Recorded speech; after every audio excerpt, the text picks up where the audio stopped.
Eddie Hearn and Frank Warren have both come out in recent days, past couple weeks, and said that this Tyson Fury Anthony Joshua fight is very close. Frank Warren even admitted that he was wrong about Anthony Joshua because he previously said that he didn't believe Anthony Joshua really wanted this fight, or he believed his team didn't want the fight. But he's now come out and admitted that he was wrong. And I felt like he was wrong all along. I said all along that this is nonsense from Frank Warren. Anthony Joshua does want it. I don't see why he wouldn't want it. And I also don't see why his team wouldn't want it. Because Eddie Hearn has seen Anthony Joshua get knocked out by Andy Ruiz. Who knows when Anthony Joshua could get knocked out again? Look at all the mandatories he's going to have to fight with all those belts. So, from a business perspective, the logical thing to do, particularly the way the economy is at the moment, I mean, you never know when you're going to be able to do regular shows with big crowds and all that kind of stuff again. So with that being the case, the logical thing to do from a business perspective is put Anthony Joshua in this Tyson Fury fight now. That's the logical thing to do. Because you got a 2-fight deal, you're going to make astronomical amounts of money from those 2 fights, right? Win or lose. So I could not see any scenario where Eddie Hearn wouldn't want Anthony Joshua to take the Tyson Fury fight sooner rather than later. He can't pick and choose his opponents. He's going to get mandatories forced upon him with all those belts. One of those mandatories could beat him. You understand? So I always felt that not only did Anthony Joshua want the fight, but Eddie Hearn would want the Tyson Fury fight as well. Because I think they feel like Tyson Fury is a good fighter, but I genuinely believe that both Eddie Hearn and Anthony Joshua don't really see Tyson Fury as a dangerous knockout puncher. You know, so I don't think they're particularly worried about that aspect of the fight.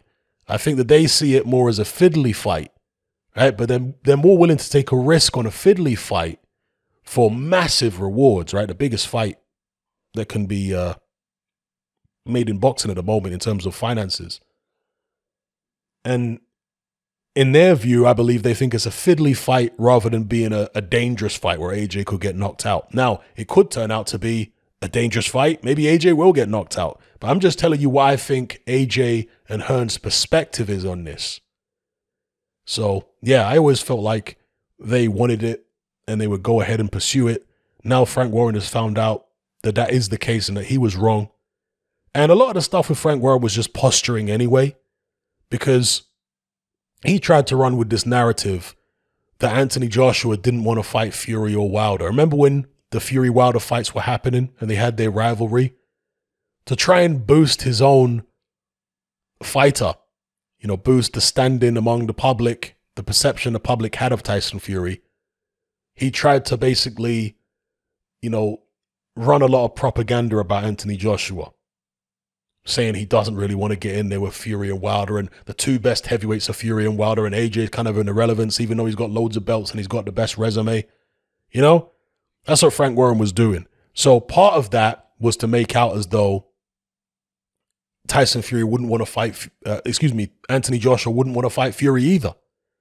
Not just Wilder, he don't want to fight Fury. When the reality is he wanted to fight both of them. The reality is when Tyson Fury came back after his long layoff, he could have signed to fight Anthony Joshua. There were talks with Eddie Hearn, and Eddie Hearn made him an offer. So that was a load of nonsense to begin with. And with Deontay Wilder, there were multiple offers made to Wilder.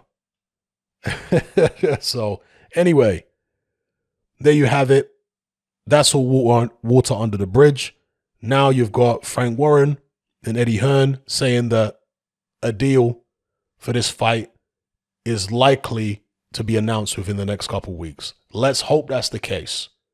Once we get that over the line, get the 2 guys in the ring, and we'll find out what's what. May the best man win.